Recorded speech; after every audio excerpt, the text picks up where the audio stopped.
Okay guys, I'm gonna fill you in on what's going on down here now. James, walk around here. Come up close so they can see this. We took up the floor here. And what we're going to do is when we put the thorough seal will come down and lap onto the floor. We'll keep it as thin as we can for the tile guy so we can do some tiling. This, of course, is where your vent's going to come through. And then the AC guy wanted us to put a hole here because he needs to be able to get in and get the vent over to the bathroom. So we're cutting a hole here, then we'll fill it back in and repack everything. And then we're also going to fill this with spray foam up high because you know they're going to put slurry, concrete slurry under the porch. And this is the far corner of the porch. So I need to seal as much as I can, so hopefully when they start pumping the concrete, it doesn't blow in here to the basement. All right, moving forward. This is an old vent stack that was for the kitchen. It actually goes up behind the refrigerator area. So we're going to get rid of this, cut it off with the floor, and put a cap on it.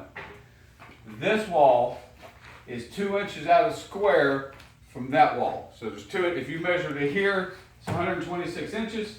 If you measure to here, it's 128 inches. So we're going to put inch and a half here, inch and a half here, and then we're just going to use brute force and beat this over 2 inches, and this is why, and when you see this, you're going to flip out. I'm amazed this house is still standing. Come right here and get nice and close to where I'm pointing, James. This should be 2 inches this way, and that's that steel beam barely held on. And then if you come back, go back, make sure you get this in focus where I'm pointing, James. Yep. This joist, and this joist are ready to fall off. It's an absolute wonder. I'm stunned it's still there. So we're going to put inch and a half here, two crossways, and then we'll put them vertical. This will help hold all this in place, so we don't have to worry about it. Then this temporary pole, I'm just going to leave it inside the wall, and then when I put the inch and a half here, and inch and a half here, we'll have a probably 8-inch wide wall.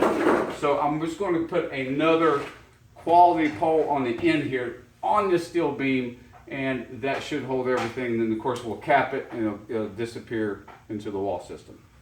And what caused this error, you come around here, is when they framed this bathroom, they framed the bathroom 2 inches out of square.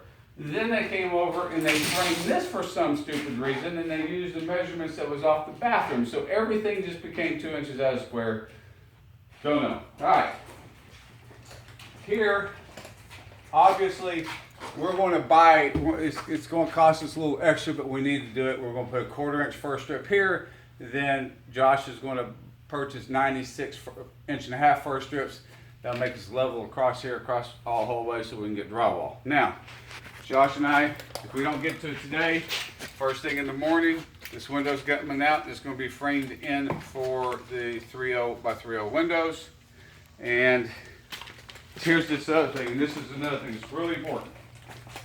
So come up, stand right here, James. All right, you have your washer, which is going to go here.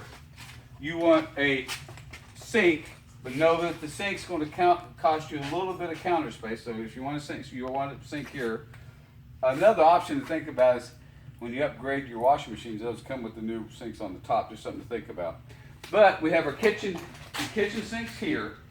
So here's what we want to do. Instead of sawing the concrete all the way over there to the bathroom, why don't we just put right here, they're $364. It's not a grinder pump, so you won't run anything solid to it. It's just a lift station. You take the lift station, washing machine goes in the lift station, pumps up to here, goes across the ceiling here, goes out and exits down. Now, the good of that is it will save you a lot of initial money of having to cut up the concrete. The downside of that is if they ever break in the middle of your wash cycle, you'll come down and the floors will be wet. It's not often. How long do these usually last? Subs. They last a long time, right? Probably about 8 to 10. I 10. say 6 to 8. Let's just say 6 to 8 years. So every 6 to 8 years, you'll come down here and you'll have a puddle of water. You'll need to suck that up with your shop vac and put in a new pump.